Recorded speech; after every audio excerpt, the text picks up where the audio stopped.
Niger. You remember Niger? We spoke about Niger many, many times. Yeah.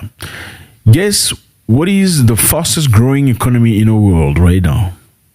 Niger is the fastest growing economy in the world.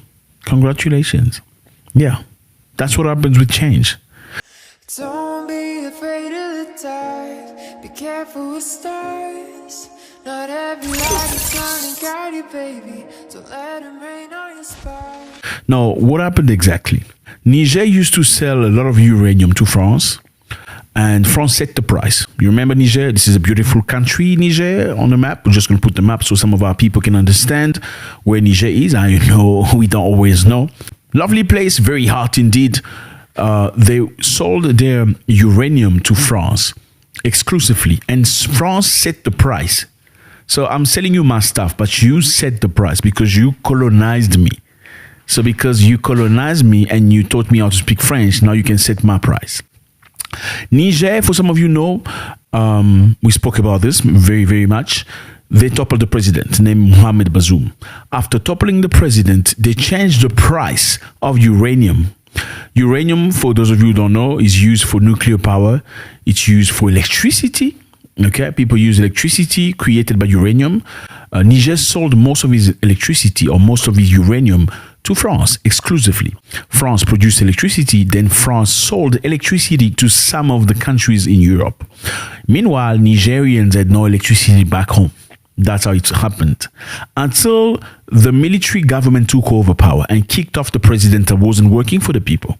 Now Niger has become the fastest growing economy in the world. Congratulations. They've upped the price. No more favors to nobody. No more helping people because they taught you how to speak French and eat pizza. Not pizza. What that stupid cheese again? Whatever. Yeah. No more of that. That's how now Niger is the fastest growing economy in the world. Unfortunately, there still are some of the poorest country in the world, or one of the poorest country in the world, but definitely one of the fastest growing economy. Awesome stuff. So now we're going to talk about Mali. Remember Mali? Here's Mali, a map of Mali, beautiful place. I know some of our brothers don't know where this is, so we can understand. Africa is a big continent. Okay, we have like 54 countries. It's a big continent. Different cultures, different tradition, different people, lots of things. If you've never been to Africa, I encourage you to come and visit, come have a look. You will love it. From Ghana to Tanzania, from Morocco to South Africa. Lovely place to be. Okay, so what happened in Mali? Mali has just signed a contract. Guess with who? With Russia, about developing a refinery of gold for production. So Mali has signed a contract with Russia for producing gold. Mali has lots of gold, and unfortunately for many, many years, like many other African countries, Mali will take gold and whatever product it is, they will send overseas, or they will send to Europe or any other country. That's where they're going to work on the product, impoverishing the people in the country. Now, Russia is willing to come to Mali and construct a refinery with Mali in order to produce gold for the Malian people. Congratulations! Yeah! So Mali military government has officially entered into an agreement with Russia, unveiling plans for a state-of-the-art gold refinery project to be established in the Malian capital, Bamako. The deal, which spans 4 years, includes the construction of a refinery capable of producing a substantial 200 tons of gold annually. Congratulations, Malian. Fellas, let me put it this way. I'm going to break it very easily for you guys, okay, so you can understand. Mali, like Burkina Faso and Niger, were tired of their president because presidents seem to be working for his own interest and for the interest of foreign nations. Yes, Malian people were very impoverished while the countries had so much gold. And the gold obviously was sent to other countries. Now the Malians have chosen to create their own refinery. Many years before that, the gold was exported to France and many other European countries. That's where the gold will be refined and produced for consumption. Now, what does that do? When you go and create a refinery in another country, the host country where you get the mineral from is impoverished, because a refinery in Mali means more jobs for Malians. It means more expertise for Malians. It means knowledge for Malians. It means creating, growing an economy in Mali. And that's one of the biggest deal with many African countries. Whether it's Cameroon or Gabon, these countries have a lot of timber. They have a lot of wood, a lot of trees, but they have to take the trees and send it to Europe. That's where the trees are going to be refined. Is that acceptable? It's not. Then at the end of the day, they have to order furniture coming from Dubai. Can you believe that? You have all the timber in the world. You have all the stuff that you need, the woods, the forest. But your timber goes to Europe and Dubai. And Dubai creates the furniture that you purchase at a level of thousands of dollars. I mean, is that stupid or is that anything different? I don't know. You tell me. Now, the problem of many African countries, whether they produce gold or diamonds or lithium, oil, any other thing, they do not have refineries where they can, actually finish their product and export. Investors come into these countries, they take the raw material to whichever country they take it to, then they come and sell it to you at a very inflated price. Same with cocoa, okay? Ghana and Cote d'Ivoire are the biggest producer of cocoa in the world, but they buy their chocolate coming from Germany, France, and Belgium. Can I repeat that? Ghana and Ivory Coast have the most cocoa in the world, okay, for production of chocolate. But they go buy chocolate in France and Germany and Netherlands. Is that okay? Is something wrong? Definitely, because there's no refinery in Ghana and Cote d'Ivoire. And it's very, very sad.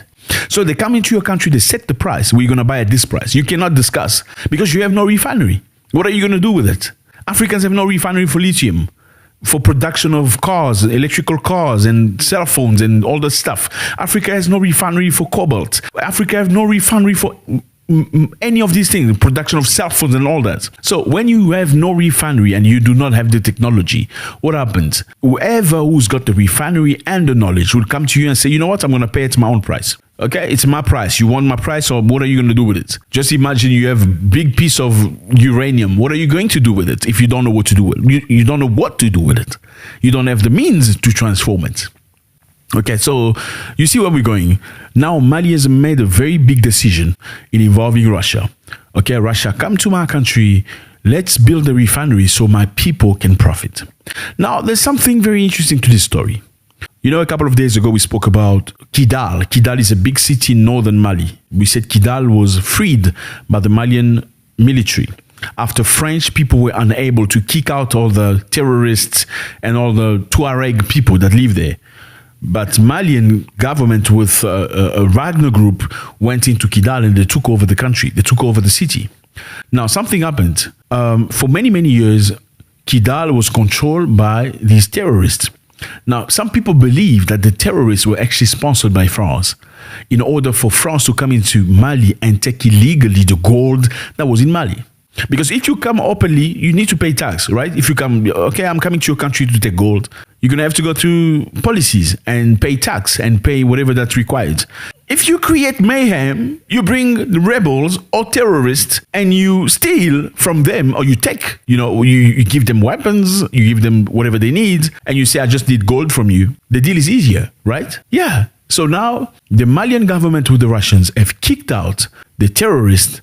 Now they decided to create a refinery for the country. Are these countries moving forward? Congratulations. Congratulations.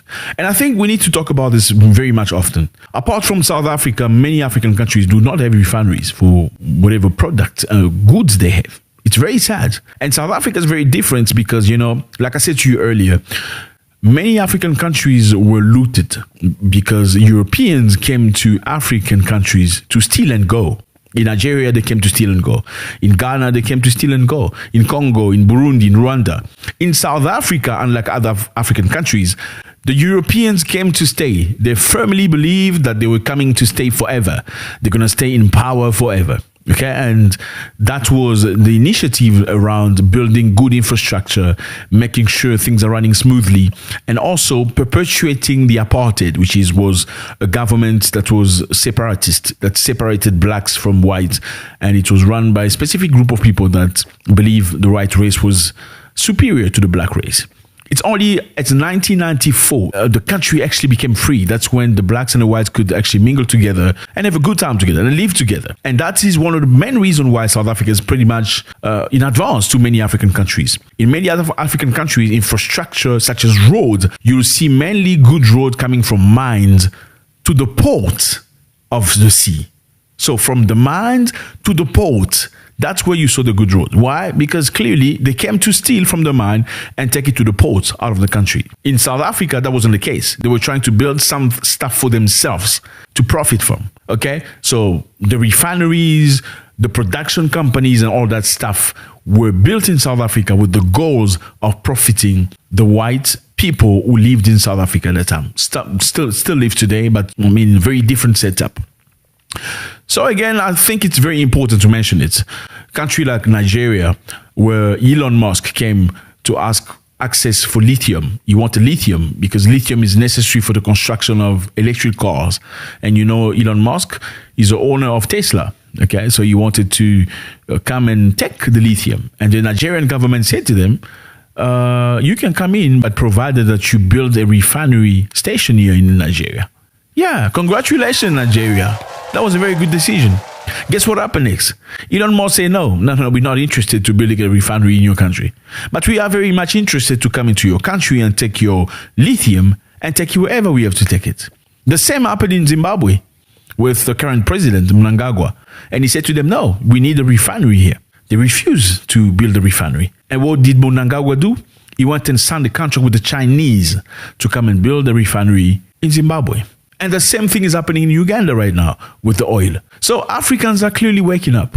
They understand the way to production, the way to greatness, the way to a better life. It's industry. It's knowing exactly how it functions. It's building the building blocks, putting everything together yourself, having it done in your country, providing jobs for the people, opportunities for the fathers, get people involved, the knowledge, the expertise for the country to move forward. Let me know how you feel about this. So they've kicked out the rebels and now they got a project of refinery. So in that area where the rebels were stationed, there was a lot of gold. So many people believe the rebels were, furnished and equipped by France in order for France to come illegally and steal the gold. Now the Malians with the Russians have kicked them off. Obviously, if you watch French TV, they'll tell you that the Malians are using illegal people to kick out the rebels.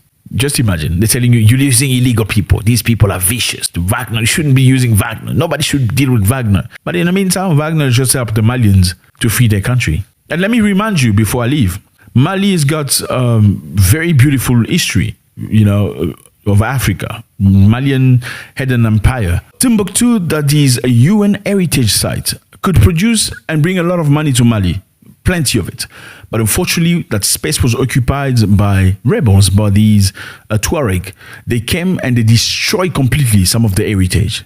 I mean, these go back like in the year 1400. These construction go back to the year 1400. As you can imagine, many people can come for tourism to just learn about the empire of Mali. And Mali would make a lot of money from it.